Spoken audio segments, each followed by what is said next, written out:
हरे कृष्णा, राधे राधे। आप सभी का गीता क्लास में बहुत बहुत स्वागत है। ओम अज्ञानतिमिरन्धस्य ज्ञानञ्जनशलाकया चक्षुरुन्मिलितं येन तस्मै श्रीगुरुवे नमः। गुरुवे गौरचन्द्राय राधिकाय सदालये कृष्णाय कृष्णभक्ताय तद्भक्ताय नमो नमः। नमो विष्णुपादाय राधिकाय प्रियात्मने श्री श्रीमद्भक्ति वेदांत नारायणीति नामिने। श्री कृष्ण लीला कथने सुधाक्षम औदार्य माधुर्यगुणक्षुत्तम परम वरेण्यं पुरुषं वहन्तं नारायणं तं शिरसा नमामि। श्री चैतन्य मनोभीष्टं स्थापितं येन भूतले स्वयं रूप कदा मह्यं ददाति स्वपदान्तिकम् आजानुलम्बितभुजगङ्कावदातो सङ्कीर्तनात् पित्रो कण्डायताक्षो विश्वम्भरो द्विजवरो धर्मपालो वन्दे जगत्प्रियकरो करुणावतारो। नमो महावदन्याय कृष्ण प्रेमप्रदायते कृष्णाय कृष्णचैतन्य नाम्ने गौरत्विषे नमः। हे कृष्ण करुणा सिंधो दीनबन्धो जगत्पते गोपेश गोपिका कान्त श्रीराधाकान्त नमस्तुते।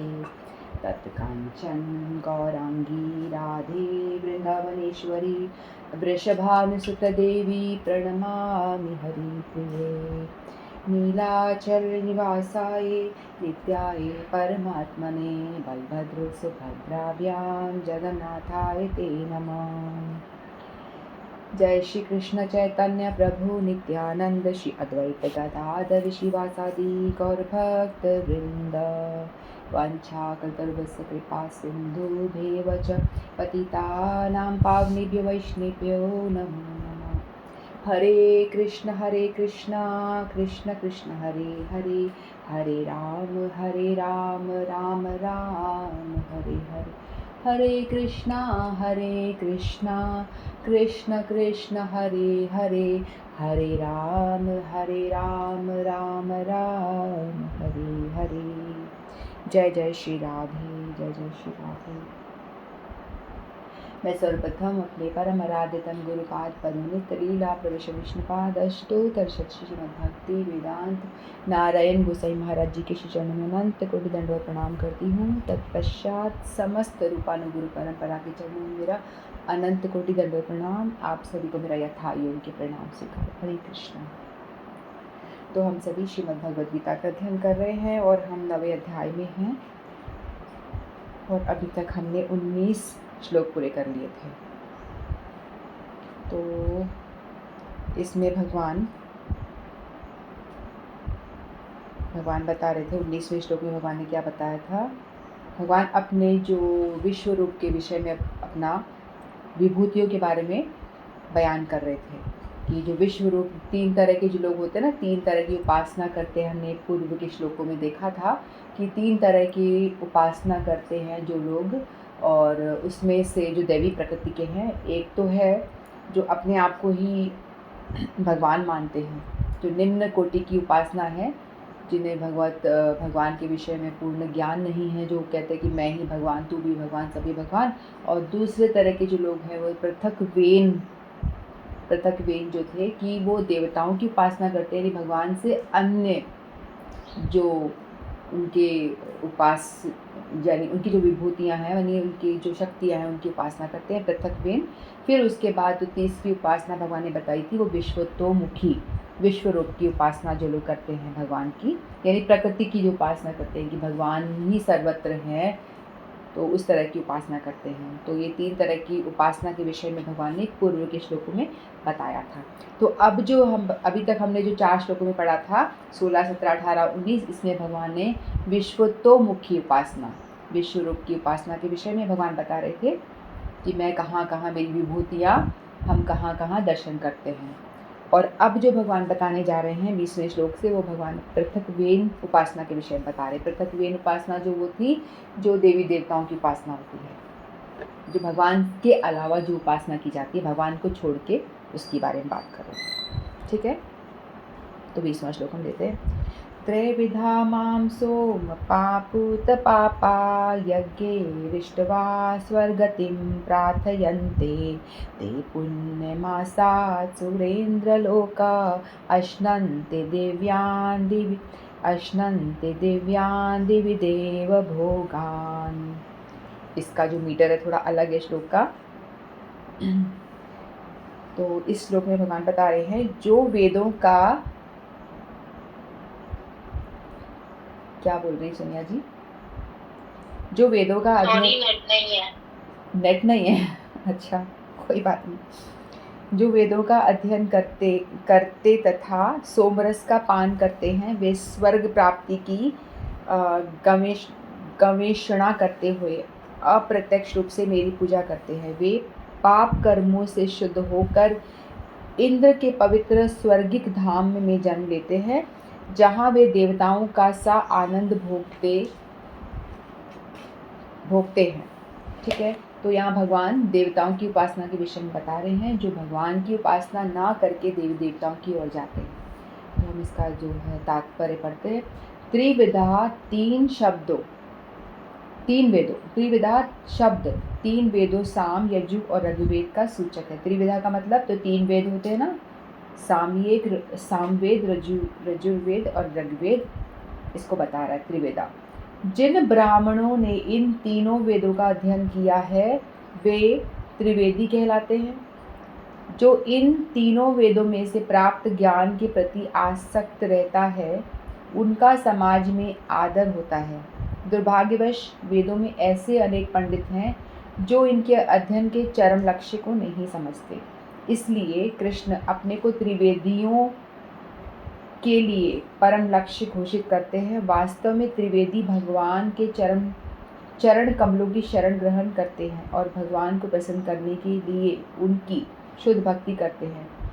भक्ति का सूत्रपात हरे कृष्ण मंत्र के कीर्तन तथा साथ साथ कृष्ण को वास्तव में समझने का प्रयास से होता है। तो यहाँ भगवान बता रहे हैं कि त्रैविधा जो शब्द इस श्लोक में बोला गया है, त्रैविधा माम सोमपा पूत पापा, जो त्रिवेदी जो लोग होते हैं ना, हम लोगों ने सुना है त्रिवेदी एक सरनेम होता है ना त्रिवेदी।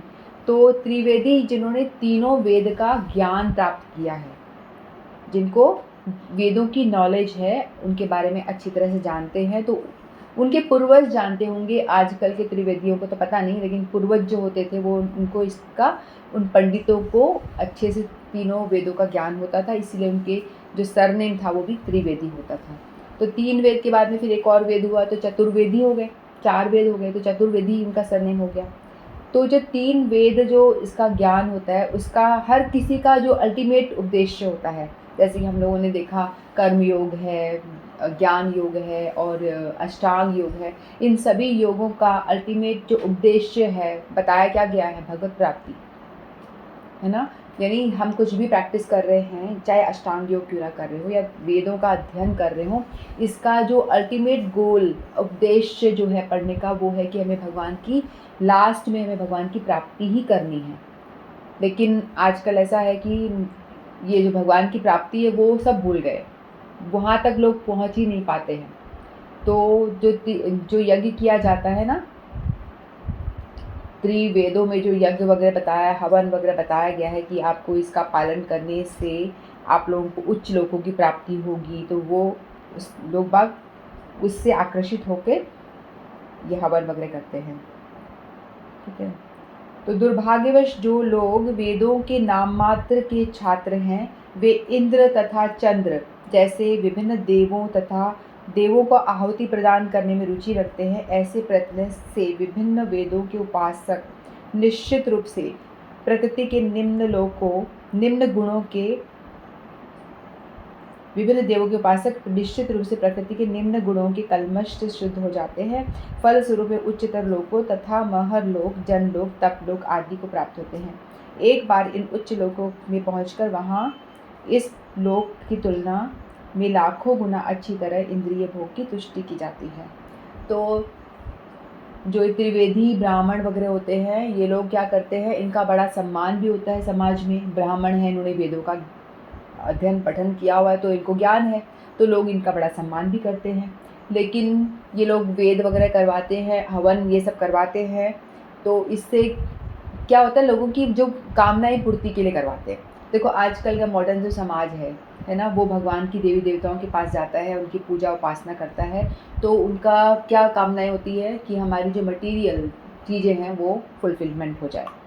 जैसे अच्छी जॉब मिल जाए, मेरी बढ़िया शादी हो जाए, बढ़िया लड़के से लड़की से शादी हो जाए और मुझे अच्छी घर मिल जाए, मतलब जो भी हमारे भोग सामग्री, हमें वही चीज़ हमें चाहिए होते हैं, तो हम वही मांगते हैं आजकल के जो हम जैसे जीव हैं।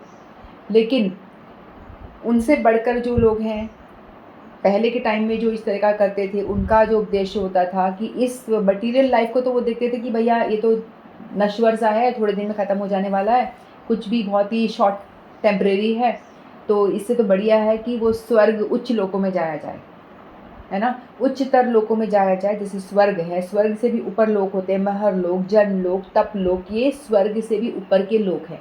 14 भुवन होते हैं, है ना। पृथ्वी मिडिल में आती है, पृथ्वी के ऊपर 6 और हैं, फिर पृथ्वी के नीचे 7 और हैं, तो ऐसे कुल मिलाकर के 14 भुवन कहते हैं उनको, 14 लोक हैं। तो नीचे के जो लोग हैं वो सुतल, नरक, तो मतलब जो लोग हैं वो नीचे वाले जो अधोगति की तरफ जाते हैं, ऊपर के जो लोग हैं उच्च गति की ओर जाते हैं, ठीक है। तो ये यज्ञ त्रिवेदी चतुर्वेदी जो लोग होते हैं वो ये यज्ञ करवाते हैं लोगों को, और इसमें जो लोग होते हैं अपनी मनोकामनाएं पूरी करते हैं, और उनकी जो मनोकामना होती है कि वो इस दुनिया में रहकर पृथ्वी पे तो ठीक है जो भी हम भोग रहे हैं बढ़िया चल रहा है, लेकिन हम आगे का रास्ता अपना क्लियर करें। आगे का रास्ता क्या है कि हमें मृत्यु उपरांत हमें स्वर्ग की प्राप्ति हो, और स्वर्ग का जो भोग है वो बहुत ज़्यादा है, पृथ्वी के कंपैरिजन में बहुत ज़्यादा है। पृथ्वी का, मैंने आपको एक उदाहरण पहले दिया था, पृथ्वी का भोग एक समुद्र की बूंद के समान है, तो स्वर्ग का जो भोग है वो समुद्र के समान है, इतना भोग है वहाँ पे। और स्वर्ग का भोग बूंद के समान लगता है उसके ऊपर के लोक में, महर लोक में, और महर लोक का भोग बूंद के समान लगता है और समुद्र के समान जन लोक का। ऐसे ही जितना हम ऊपर ऊपर जाते जाएंगे, हमारी जो भोग वृत्ति है वो आनंद हमारा बढ़ता जाता है। ब्रह्म लोक में जाते हैं तो वो हाईएस्ट लेवल ऑफ भोग आपको मिलता है, ठीक है। और वहाँ पे क्या होता है, अगर आप स्वर्ग लोक में जाते हो, वहाँ पे क्या होता है, ना तो आपको शरीर ऐसा मिलता है, इस जन्म हम मृत्यु लोक में हैं, क्योंकि यहाँ मृत्यु होती है इसलिए मृत्यु लोक बोलते हैं, भूलोक मृत्यु लोक, है ना। तो यहाँ पे जो आ रहा है उसको मरना निश्चित है, तो इसलिए मृत्यु लोक ही कहा जाता है। तो स्वर्ग लोक में यदि हम जाते हैं तो वहाँ पे मृत्यु नहीं होती, जन्म मृत्यु जरा व्याधि ये सब प्रॉब्लम नहीं होती, बुढ़ापा नहीं आता, मृत्यु तो नहीं होती, लेकिन आपकी लाइफ ड्यूरेशन जरूर होती है। वो कैसे होती है, क्योंकि वो एक तरह से ये है जैसे कि आप कहीं मॉल में जा रहे हो शॉपिंग करने के लिए, आप में बहुत सारा पैसा है आपके हाथ में, आप उतना ही शॉपिंग कर सकते हो जितना आपके पास में पैसा है, उतनी ही देर आप शॉपिंग कर सकते हो, बड़ी बड़ी चीज़ें बढ़िया आप खरीद सकते हो जितना आपके पास में धन है। जैसे ही आपका धन ख़त्म हुआ, आप कुछ नहीं खरीद पाओगे, फिर आपको मॉल से खुद ही निकलना पड़ेगा। नहीं निकलोगे तो मॉल वाला बोलेगा भाई क्यों टाइम वेस्ट करा, जा यहाँ से बाहर, कुछ लेना न देना, तेरे को टाइम वेस्ट करा, है ना। तो इसी तरह से हमारे, यदि हमने जितने पुण्य अर्जित करे, पुण्य हम अर्जित करते हैं, एक पुण्य यज्ञ अनुष्ठान करने से भी हमारे क्या होते हैं, पुण्य अर्जन होते हैं, देवी देवताओं को प्रसन्न कर पाते हैं। देवी देवता प्रसन्न हो करके जैसे चंद्र लोक को जा सकते हैं हम, सूर्य लोक, इंद्र लोक को हम जाते हैं, इन हवन जो त्रिवेदी ब्राह्मण वगैरह हवन करवाते हैं, तो इससे हवन की आहुति से देवी देवता प्रसन्न होते हैं। लेकिन अल्टीमेटली जो देवी देवताओं के को जो ये सामर्थ्य मिल रहा है आपको, ये भोग वृत्ति देने का, कुछ लोगों को जाने का, ये कहाँ से आ रहा है, ये भी भगवान से आ रहा है ना। भगवान ही तो दे रहे हैं ना उनको, देवी देवताओं को भी पावर, कि भाई हाँ मैंने तुमको इतना पावर दिया, ये मेरा जो बच्चा है, मनुष्य रूपी जो बच्चा है मेरा, मुझ पे तो ट्रस्ट करता नहीं है, मैं भगवान हूँ, मैं इस सृष्टि का बनाने वाला हूँ, मैं बता रहा हूँ, खोल चिल्ला चिल्ला के बता रहा हूँ, मैं ही हूँ, समझ ले। पूरे भक्ति वाले जो अध्याय हैं, 20 के 6 अध्याय में भगवान बार बार यही बता रहे हैं, मैं ही हूँ, तो भी वो समझता नहीं, वो देवी देवताओं की ओर जाता है और हवन भवन के चक्कर में पड़ता है और कहता है कि मुझे तो स्वर्ग जाना है, चंद्रलोक जाना है, वहाँ तक जाना है। तो भगवान कहते हैं ठीक है, मेरा ही बच्चा है, मुझ पे विश्वास नहीं करता, तुम पे करता है, तुम मेरे अधिकारी हो, मैनेजर हो, मेरे नीचे वर्क करने वाले हो तो ठीक है, तुम्हें मैं इतना पावर देता हूँ कि इन लोगों को तुम जो इनकी मनोकामनाएं उनकी पूरी करो, तुम्हें मैं पावर दे रहा हूँ, तुम कर देना पूरी। तो जो देवी देवता आपको वरदान देते हैं, आपको जो पावर देते हैं, भोग करने का वो सामर्थ्य जो आपको मिलता है, वो कहाँ से आ रहा है? अल्टीमेटली आ तो भगवान से ही रहा है, क्योंकि भगवान ही सबको पावर ग्रांट कर रहे हैं। तो अक्लमंदी तो यही है कि डायरेक्ट भगवान के पास जाया जाए इंस्टेड ऑफ गोइंग टू देवी देवतास। लेकिन जो पृथक वेन है वो भगवान की ओर ना जा करके वो भगवान की शक्तियों को ही प्रसन्न करने में, पूजा करने में, आराधना करने में लगे रहते हैं। और फिर उसके बाद क्या होता है, फिर वो लोग हवन वगैरह करते हैं और उनको वो क्या हो जाते हैं फिर पूत पापा। पूत पापा का अब मतलब क्या होता है? पूत पापा का अर्थ है पापों का पवित्र हो जाते हैं, वो पापों से मुक्त हो जाते हैं।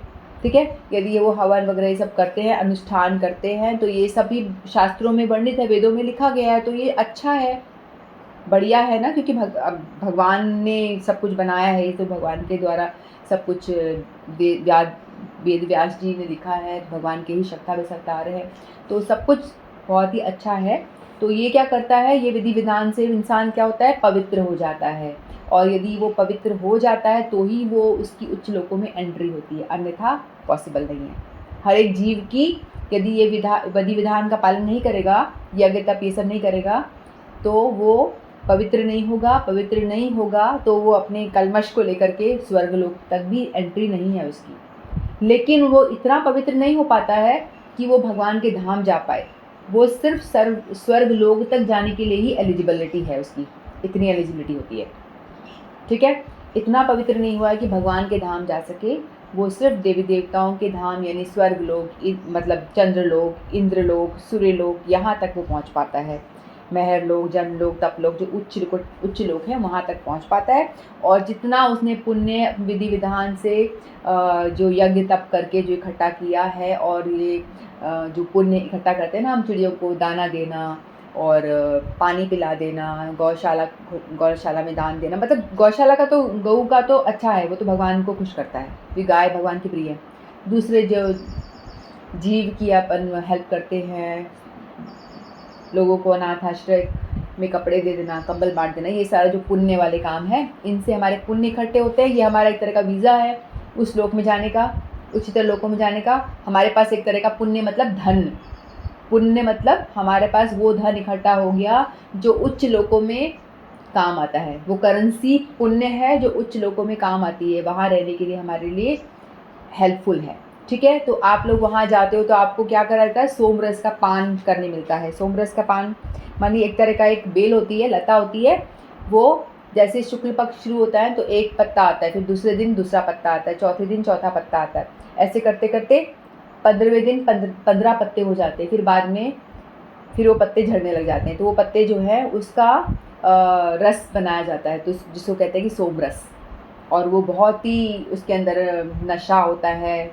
जो स्वर्ग के जो लोग होते हैं ना, वो लोग इसका पान करते हैं, तो इससे बहुत ज़्यादा आपकी इंद्रियों का जो भोग है ना, वो बहुत ज़्यादा आपका मतलब करने के लिए पावर मिल जाता है।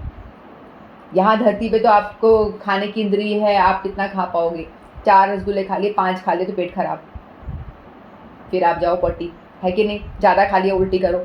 तो इसीलिए आपकी इंद्रियाँ आपको ज़्यादा भोग करने की इजाज़त देती ही नहीं है, क्योंकि आपकी इंद्रियाँ इतनी ज़्यादा कैपेबल नहीं है कि इतना आप भोग कर सको, है ना? कोई भी इंद्रियाँ, आँखों से ज़्यादा देर टीवी देख लिया तो चश्मा लग गया, और ज़्यादा देखा तो पता नहीं क्या क्या हो गया, मोतियाबिंद हो गया, ये हो गया, वो हो गया। तो सारी इंद्रियाँ हमारी, इनकी जो पावर है वो लिमिटेड है, तो वो बहुत कम ही भोग कर सकते हैं, है ना? तो इसी तरह से जो चंद्र लोग, इन लोगों पे जो जाते हैं, इनको एक मृत्यु उपरांत एक दिव्य शरीर मिलता है, जिसकी कि कभी बुढ़ापा नहीं आता, यंग रहता है हमेशा, और भोग भी बहुत ज़्यादा, हज़ारों गुना ज़्यादा, पृथ्वी लोक से ज़्यादा वहाँ पे भोग किया जाता है। और देवताओं का जो शरीर होता है वो किसका बना होता है? वायु का, आकाश वायु का बना होता है। तो वो लोग क्या करते हैं, धरती पे तो पैर भी नहीं रखते, और धरती को बोलते हैं कि छी छी बहुत गंदा है, धरती पे पैर नहीं रखते, हवा में उड़ते रहते वो लोग। और वो लोग, उन लोगों के पास में, हर एक के पास में एक एक एरोप्लेन होता है, वायुयान होता है, हर एक देवता एक एक मेंबर के पास में एक एक वायुयान होता है, जिसमें कोई पायलट की आवश्यकता नहीं है, और हर कोई क्या करता है, उसी में बैठ करके जहाँ जाना है वो ट्रैवल करता है। और वो ऐसा यान होता है कि अपने हिसाब से, वो ज़्यादा लोग आ गए तो वो एडजस्टेबल, बड़ा हो जाता है, छोटा होता है, मतलब भोग बहुत ज़्यादा है वहाँ पे, इस तरह से वहाँ पे बताया गया है, क्योंकि भोग वृत्ति बहुत ज़्यादा है। लेकिन आपको एक माला पहना दी जाती है जो जिसमें कि फूल होते हैं, फूलों की माला जो कभी मुरझाते नहीं हैं, हमेशा ताज़े बने रहते हैं। लेकिन जब तक आपका पुण्य है, जैसे जैसे आप वहाँ पे अप्सराएँ आपको मिलती हैं, उनके साथ आप रमण करो, बहुत नंदन कानन जैसे वन होते हैं वहाँ पर, उन वनों में आप विहार करो, है ना, बहुत सारे आपको वो मिलता है। तो सारा भोगवृत्ति आप आनंद करो, गार्डन में घूमो, वन में। लेकिन जैसे जैसे आप अपनी पुण्य को यूज़ करते जा रहे हो, धीरे धीरे आपकी करेंसी ख़त्म होती जा रही है, पुण्य वाली, है ना। तो जैसे आप काफ़ी वहाँ का ड्यूरेशन बहुत लंबा होता है, पृथ्वी कंपैरिजन से बहुत ज़्यादा लंबा होता है ड्यूरेशन वहाँ का। लंबे टाइम तक आप भोग कर पाते हो, लंबे टाइम तक आपको सारा आनंद मिलता है, बहुत कुछ मिलता है। लेकिन पुण्य जो है वो ख़त्म तो होगा, आपने जितना अर्जित किया है उतना ही रहेगा आपके पास में, धीरे धीरे वो ख़त्म हो जाएगा।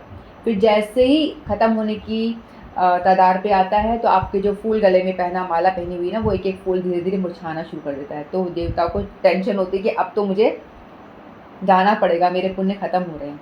फिर धीरे धीरे ख़त्म होते होते जो फूलों की माला पूरी सूख जाती है, और फिर जो भोग करने का जो है वो भी धीरे धीरे कम होने लग जाता है। फिर उनको लगता है कि अब पुण्य ख़त्म, अब उसके बाद में और स्वर्ग में रहने की, उच्च लोकों में रहने की आपको आज्ञा नहीं मिलती है।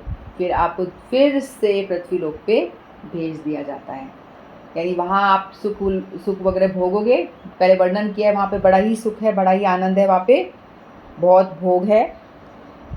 तो ऐसे लोग जो वेदों का अध्ययन करने के बाद में त्रिवेदी चतुर्वेदी होते हैं, लोगों को ये सब करवाते हैं, और देवताओं की पूजा करने के बाद में लोग उच्च लोकों को जाते हैं, और उनके इतने पाप नष्ट हो चुके होते हैं कि वो उच्च लोकों को जा पाते, लेकिन भगवान के धाम तक तो नहीं जा पाते, मतलब पवित्र हो चुके होते हैं काफ़ी हद तक, और वहाँ देवताओं का जैसा ही आनंद का भोग करते हैं। जैसे देवी देवता आनंद का भोग कर रहे होते, वैसे ही वो जीवात्मा भी देवताओं की बराबर सारा आनंद का भोग करता है। लेकिन आगे क्या होता है जो मैंने पहले ही बता दिया, फिर से बता, ये जो श्लोक पढ़ते हैं 21। ते त्वं मुक्त्वा स्वर्गलोकं, ते त्वं भुक्त्वा स्वर्गलोकं विशालं, शिम्नि पुण्ये मर्तलोकं विशन्ति, एवं त्रैधर्म अनुप्रपन्ना गतागतं कामकामा लभन्ते। ते तं भुक्त्वा स्वर्गलोकं विशालं, शिम्ने पुण्ये मर्त्यलोकं विशन्ति, एवं त्रैधर्मनुप्रपन्ना गतागतं कामकामा लभन्ते। तो श्री भगवान कहते हैं, इस प्रकार जब वे उपासक विस्तृत स्वर्गिक इंद्रिय सुख को भोग लेते हैं और उनके पुण्य कर्मों के फल क्षीण हो जाते हैं, तो वे इस मृत्यु लोक में पुनः लौट आते हैं। इस प्रकार जो तीनों वेदों के सिद्धांतों में दृढ़ रहकर इंद्रिय सुख की गवेषणा करते हैं, उन्हें जन्म मृत्यु का चक्र ही मिल पाता है। तो जो स्वर्गलोक प्राप्त करता है उसे दीर्घ जीवन तथा विषय सुख की श्रेष्ठ सुविधाएं प्राप्त होती है, तो भी उसे वहाँ सदा नहीं रहने दिया जाता। पुण्य कर्मों के फलों के क्षीण होने पर उसे पुनः इस पृथ्वी पर भेज दिया जाता है, जैसा कि वेदांत सूत्र में इंगित किया गया है। जन्माधस्यतः, जिसने पूर्व ज्ञान प्राप्त नहीं किया, या जो समस्त कारणों के कारण कृष्ण को नहीं समझता, वह जीवन के चरम लक्ष्य को प्राप्त नहीं कर पाता। वह बारंबार स्वर्ग को तथा फिर पृथ्वी लोक को आता जाता रहता है। गतागतिम, जाना और आना उसका लगा रहता है। मानो वह किसी चक्र पर स्थित हो, जो कभी ऊपर जाता है कभी नीचे आता है। सारांश यह है कि वह वैकुंठ लोक न जाकर स्वर्ग तथा मृत्यु लोक के बीच जन्म मृत्यु के चक्र में घूमता रहता है। तो वैकुंठ लोक जाने के लिए तो क्या करना पड़ेगा, हमें भक्ति करनी पड़ेगी, भगवान की भक्ति, भजन करना पड़ेगा। जो भगवान का भजन कर रहा है वही सिर्फ एलिजिबल है वैकुंठ लोक जाने के लिए। और वैकुंठ लोक मतलब गोलोक धाम, जहाँ भगवान रहते हैं, भगवान का निवास है। भगवान कहते हैं जो मेरे धाम आ गया उसको मैं वापस नहीं भेजता, उसको अपने पास ही रखता हूँ।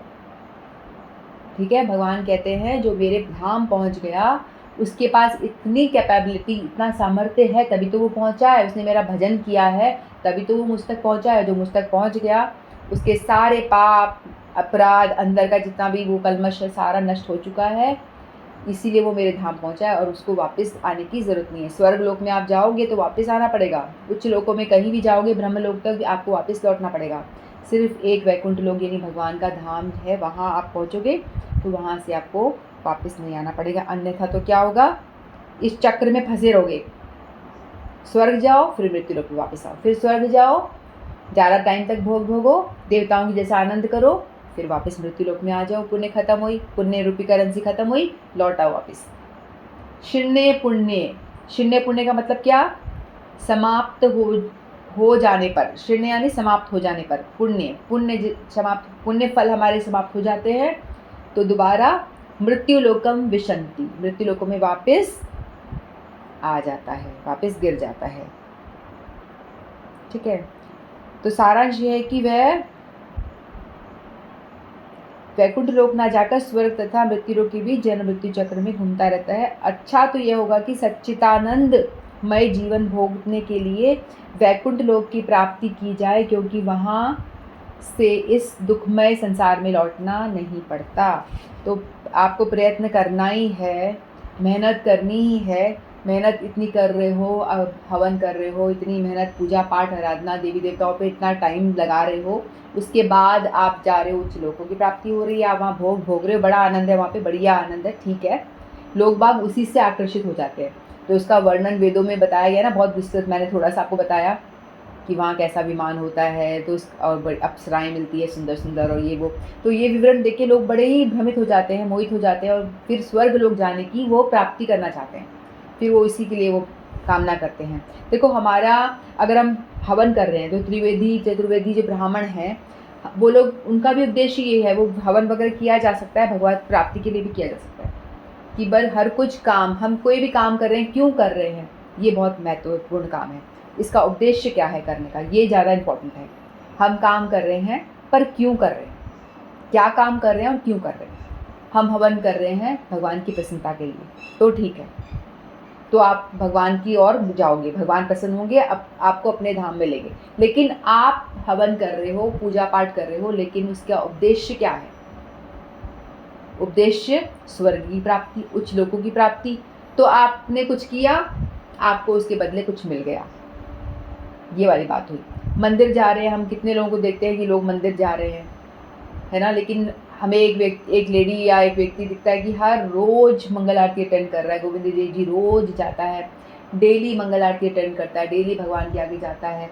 हमें तो ये लगेगा ना कि बहुत ही बड़ा भक्त है भैया, कितना अच्छा भक्त है, हमेशा भजन करता रहता है जब देखो तब, लेकिन उद्देश्य क्या है वो हमें नहीं पता। हो सकता है उसका उद्देश्य ये हो कि भगवान मेरा, रोज़ आके यही मांग रहा हो कि मेरा बिज़नेस अच्छा चले, मेरा बिज़नेस और बढ़ जाए, मेरा परिवार अच्छा फलता फूलता रहे, मुझे ये मिल जाए, मुझे वो मिल जाए। ज़्यादातर लोगों की यही तो कामनाएं होती हैं, यही लेके जाते हैं, है कि नहीं। तो जाने का उद्देश्य क्या है वो ज़्यादा इम्पोर्टेंट है। और कोई है जो महीने में एक बार जाता है, साल में एक बार जाता है और जाकर के बस भगवान के दर्शन करता है, भगवान से यही मांगता है कि भगवान आपके चरणों की भक्ति दो हमें, मेरे पाप और पुण्य के हिसाब से तो आप मुझे दे ही रहे हो, वो आप मुझे दोगे ही दोगे, भगवान को भी देना ही पड़ेगा। जो हमने पिछले जन्म में जो पुण्य पाप किया हुआ है उसके हिसाब से हमको पाप और पुण्य आ रहे हैं, उसमें कोई और कुछ नहीं कर सकता। गलत काम करके आए हैं तो उसके हिसाब से हमें पाप भोगने पड़ेंगे, अच्छे काम करके आए हैं तो उसके हिसाब से हमें आराम, सुख, वैभव ये सब मिलेगा, अच्छा परिवार, अच्छे बच्चे, सब कुछ मिलेगा। और अगर आप पाप करके आए हो तो बच्चे भी आपके सर खाने वाले ऐसे आ जाएंगे जो दुश्मन बन के आपके सर पे बैठेंगे, और आपके पति आपका दुश्मन बन के बैठ जाएगा, पत्नी बैठ जाएगी, आपके करीबी रिश्तेदार ऐसे मिल जाएंगे आपको, है ना। तो ये कर्म का जो फंडा है ना, बहुत ही बड़ा ही वो है, पेचीदा है। कई दफ़ा तो ऐसा होता है, चलो मैं आपको एक कथा सुनाती हूँ। एक बार दो दोस्त होते हैं, बीच में कर्म की बात कहाँ से आ गई। दो दोस्त होते हैं तो दोनों दोस्त क्या करते हैं, व्यापार करते हैं। तो व्यापार करते हैं, उनको लाख रुपए मिलते हैं। फिर वो लोग दोनों जने एक पेड़ के नीचे बैठते हैं और वहाँ पे डिसाइड करते हैं कि भाई आधा आधा हम ले लेंगे पैसा जो भी है। फिर बाद में आधा आधा पैसा ले लेंगे। तो एक दोस्त के मन में लालच आ जाता है कि भाई इसको मार देता हूँ, घनिष्ठ मित्र, बेस्ट फ्रेंड्स, इसको मार देता हूँ तो पूरा पैसा मेरा हो जाएगा। तो उसके मन में कपट आ जाता है। तो वो क्या करता है, उसके खाने में जहर मिला देता है और वो मर जाता है। फिर वो जितना पैसा था वो लेकर के घर आ जाता है और वहाँ जाके उसकी मदर आती है। बहुत अच्छा उनका रिलेशन था, बेस्ट फ्रेंड्स है, तो कोई शक भी नहीं करता। तो बताता है कि पता नहीं उसको तो सांप ने काट लिया या जो भी कुछ भी रीज़न दे दिया कि ऐसा ऐसा हो गया, मर गया वो। तो माँ को भी डाउट नहीं होता है और वो दोस्त जो होता है वो मर जाता है और उसका पैसा लेकर के वो अपना बड़ा एम्पायर बिजनेस खड़ा कर लेता है, अपना बिजनेस बड़ा खड़ा कर लेता है। फिर बाद में क्या होता है, किसी को पता नहीं चलता, वो बात दब गई, ठीक है, किसी को कुछ मालूम नहीं पड़ता। तो कुछ दिन बाद में उसका एक पुत्र पैदा होता है। अब पुत्र होता है, बहुत खुशी मनाते हैं कि बेटा घर में होता है तो खुशी तो होगी, तो बड़ा आनंद होता है। फिर थोड़े दिन बाद क्या होता है, बेटे को ऐसी भयंकर बीमारी हो जाती है, बहुत ज़्यादा, कि भाई उस पर जितना पैसा था पानी की तरह बहाया जा रहा है और वो ठीक ही नहीं हो रहा, मतलब ठीक होने का नाम ही नहीं दे रहा। फिर बाद में उसका बेटा बोलता है कि पापा आपको तो मेरे ऊपर कितना पैसा बर्बाद करना पड़ रहा है, मैं आपको बहुत कष्ट दे रहा हूँ ना। तो वो कहता है नहीं नहीं बेटा, तू तो मेरा क्या चाँद है, ये है वो है, तेरा मुझे कुछ करने में, तेरी सेवा करने में मुझे कैसा कष्ट, तो मेरा अपना पुत्र है, तो नहीं ऐसा मत सोच तू, मुझे कोई कष्ट नहीं हो रहा। तो फिर बाद में बहुत पैसा, उसका बिज़नेस ऑलमोस्ट फेल जैसा हो जाता है, सारा पैसा उसका बेटे की इलाज में लग जाता है। फिर वो कहता है कि फिर दोबारा पूछता है, पापा आपने बिज़नेस में कितना पैसा लगाया, कितना मेरे इलाज में आपने कितना पैसा लगा दिया। तो वो कहता है कि मैंने लगभग, क्यों पूछ रहा है, तू मत चिंता मत कर, तुझे इसकी कोई चिंता की ज़रूरत नहीं है, तू मत कर, मैं हूँ ना तेरा पिताजी, मैं लाऊंगा तेरे लिए सब। बोले नहीं आप बताओ मुझे कितना पैसा लगा। तो कहता है कि लगभग 50,000 लग चुका है, पुरानी बात होगी तो जिसकी बहुत कीमत है, तो 50,000 लग चुका है। तो कहता है कि अच्छा इतना लग चुका है। तो वो बोलता है कि ठीक है पिताजी, आपको मैं बताता हूँ कि मैं कौन हूँ। फिर वो बताता है कि मैं आपका वही दोस्त हूँ जिसको आपने धोखे से मार दिया था और किसी को पता नहीं चला था, लेकिन आपके ऊपर जो कर्जा ऋण था ना मेरा, जो आपने ले लिया था, मैं वही वापस लेने आया हूँ पुत्र बन के, और मैंने आज वो अपना पूरा वसूल कर लिया, अब मैं जा रहा हूँ। वही मर जाता है बच्चा। तो कई दफ़ा ऐसा भी होता है कि हमारे अपने निजी जन जो होते हैं ना, बहुत बीमार हो रहे होते हैं बहुत ज़्यादा, तो हमसे वो कर्जा लेने के लिए आते हैं, बीमारी में पड़े हुए हैं, उनका इलाज कराए जा रहे हो, बेटा हो बेटी हो कोई भी, तो उससे भी ये भी होता है कि वो हमारा पिछले जन्म में हम कर्जदार हैं, जो हमने उसका कर्जा खा रखा है, जो वो चुकता करने आ रहा है, ऐसा होता है। तो बहुत ही केयरफुल रहना होता है कि किसी से कर्जा ना लो, किसी से साथ बुरा मत करो, क्योंकि नहीं तो अपने निजी जन के रूप में वो आएंगे, वो हमसे सब कुछ वसूल कर लेंगे, ऐसा होता है। तो इस तरह से पुण्य जितना होता है उतना तो हमें पुण्य मिलने ही वाला है, हमें उसका भोग मिलेगा ही पृथ्वी लोक पे, और जो पाप होगा उतना भी मिलेगा ही। और इसलिए बेहतरी इसी में है कि हम लोगों को देवी देवताओं की पूजा उपासना ना करके पृथक वेन जो उपासना है, भगवान के अलावा जो अन्य देवी देवताओं की उपासना ना करके हम भगवान की डायरेक्ट उपासना करें। डायरेक्ट उपासना करने से क्या होगा, हम भगवत धाम जाएंगे। भक्ति करना ही बहुत ज़्यादा ज़रूरी है। भगवत गीता यही हमें बार बार जोर दे के बता रही है कि भाई मैं ही हूँ भगवान बार बार कहते हैं कि मुझे भजो, आपका बहुत भला होगा, मुझे भजोगे तो आपका बहुत ज़्यादा भला होगा। देवी देवताओं के पास जाओगी तो आपको बहुत टेम्परेरी चीज़ मिलेगी। मृत्यु लोग तो बहुत ही टेम्परेरी है, जो आज के जो मॉडर्न सो कॉल्ड जो हम जैसे लोग हैं वो बहुत ही टेम्परेरी चीज़ों के पीछे भाग रहे हैं, अल्प बुद्धि है, उनकी बुद्धि तो बहुत ही अल्प है। लेकिन जो लोग स्वर्ग की बात कर रहे हैं उनकी बुद्धि थोड़ी तो अच्छी है, तो थोड़ा बड़ा सुख मांग रहे हैं। लेकिन जो भक्त होता है उनकी बुद्धि सबसे इंटेलिजेंट, सबसे अच्छी है, इसलिए वो इटर्नल सुख मांग रहा है। वो थोड़ा सुख मृत्यु लोक का भी नहीं मांग रहा है, ज़्यादा सुख स्वर्ग उच्च लोकों का भी नहीं मांग रहा है, वो इटर्नल सुख मांग रहा है, जो एक बार हमने प्राप्त कर लिया वो कभी भी नहीं मिटे, ऐसा वाला सुख मांग रहा है वो, जिसका कभी भी नाश ना हो।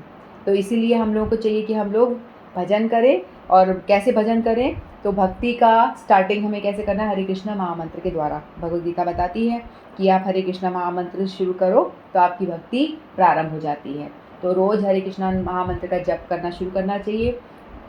2 माला से शुरू करिए, 1 से करिए, फिर 2 पे आइए, 3, ऐसे करते करते जितना बढ़ाएंगे उतना आप भगवान के करीब पहुँच जाएंगे। ये मंत्र जो है ना, एक तरह की डोरी है, पतंग है ना, हवा में उड़ रही है, ठीक है। तो पतंग हवा में उड़ रही है और नीचे कोई खड़ा हुआ व्यक्ति उस डोरी को खींच रहा है और उसी से डोरी जो है कंट्रोल, पतंग जो है डोरी से कंट्रोल में है, ऊपर नीचे कर कंट्रोल कर रहा है उस पतंग में। लेकिन हमें वो डोरी नज़र नहीं आ रही, हम देख रहे हैं कि पतंग जो है अपने आप से ऊपर नीचे हो रही है ना। उसी तरह से कोई एक जापक, नाम जापक व्यक्ति जो भजन करने वाला है, वो पृथ्वी लोक पे बैठ करके हरे कृष्णा महामंत्र का जाप कर रहा है। यानी एक तरह से आप सोच लीजिए वो डोरी है भगवान को कंट्रोल करने के लिए। जितना आप नाम जप रहे हो तो भगवान वहाँ पे उनका जो सिंहासन बैठे हैं वो हिल जाते हैं, क्योंकि ये मंत्र बहुत पावरफुल है। महामंत्र कहते हैं इसको, तो इट्स वेरी वेरी पावरफुल मंत्र, महामंत्र है। तो चैतन्य महाप्रभु जो भगवान राधा कृष्ण के मिलित अवतार है, खुद ही उन्होंने आकर के इसका प्रचार करा। उन्होंने ही गा कर नाच के गा के लोगों को बताया कैसे भक्ति करनी है, कैसे हरि नाम जप करना है। तो जितना आप भगवान को यदि वश में करना चाहते हो, डोरी से भगवान को पकड़ के रखना चाहते हो, तो महामंत्र का जप करो। आप यहाँ बैठ के हरि नाम करोगे तो भगवान वहाँ से आपके कंट्रोल में होंगे। वो वहाँ पे भी हिलते डुलते रहेंगे, वो देखेंगे मेरे भक्त को कोई परेशानी तो नहीं है, वो आपका ध्यान रखेंगे कहाँ से आवाज़ आ रही है, कौन पुकार रहा है। और आप करिए, आपको अनुभव खुद होगा। जो करते हैं ना उनको भगवान हेल्प करते हैं, हर विपरीत परिस्थिति में वो साथ खड़े होते हैं। आप करेंगे तो आपको खुद को ऐसा अनुभव होगा कि देखो मेरी तो ऐसी विपदा आ गई थी जहाँ से मुझे कोई बचा ही नहीं सकता था, आज भगवान ने मुझे बचा लिया। आपको फट से आपको इतनी बुद्धि देंगे कि कैसे उस परिस्थिति से बाहर निकलना है। आप कहीं फंसे हो तो हमेशा आपको भगवान प्रेरणा देकर के आपको उस प्रॉब्लम से बाहर निकाल देंगे। लेकिन आप नाम जपोगे तभी, और नहीं जपोगे तो भगवान बोलेंगे ठीक है मुझे क्या, जैसे जीना जी, है ना। 4 बच्चे हैं, जो माँ करेगा तो माँ बोलेगी हाँ ये मेरे को माँ करता है, तो देखिएगी उसकी तरफ। और बड़ा वाला, छोटा वाला जो है वो नहीं जप रहा है तो वो बोलेगी ठीक, माँ नहीं कर रहा है तो ठीक है, ये समझदार है या बड़ा समझदार है तो इसको ज़्यादा देखने की ज़रूरत नहीं है, कर लेगा अपने आप। तो जो माँ करता रहता है उसके पीछे माँ बोलती है हाँ बता क्या चाहिए, रोटी चाहिए, दाल चाहिए, उसके मुँह में डालती है, ये चाहिए वो चाहिए। उसी तरह से हम लोग को भी माँ की तरह हरे कृष्णा भगवान का नाम जपते रहो तो भगवान हमारी तरफ देखते रहेंगे भी क्या बात है, क्यों चाहिए, क्यों बुला रहा है, क्या चाहिए। तो इसीलिए हमेशा भगवान को अपनी ओर अट्रैक्ट करने के लिए नाम लो, क्योंकि सारी भगवान के पास इतना टाइम नहीं है कि सबको देखें। तो हम लोग जपते रहेंगे तो हमारी कनेक्टिविटी भगवान से बनती रहेगी और हम इसी तरह से भजन में आगे बढ़ेंगे। ठीक है, इतना ही कहते मोबाइल को विराम देती हूँ। वांछा कल्पतरुभ्यश्च कृपा सिन्धुभ्येव च पतितानां पावनेभ्यो वैष्णवेभ्यो नमो नमः। श्रीमद्भगवद्गीता की जय, आप सभी की जय। हरे कृष्ण।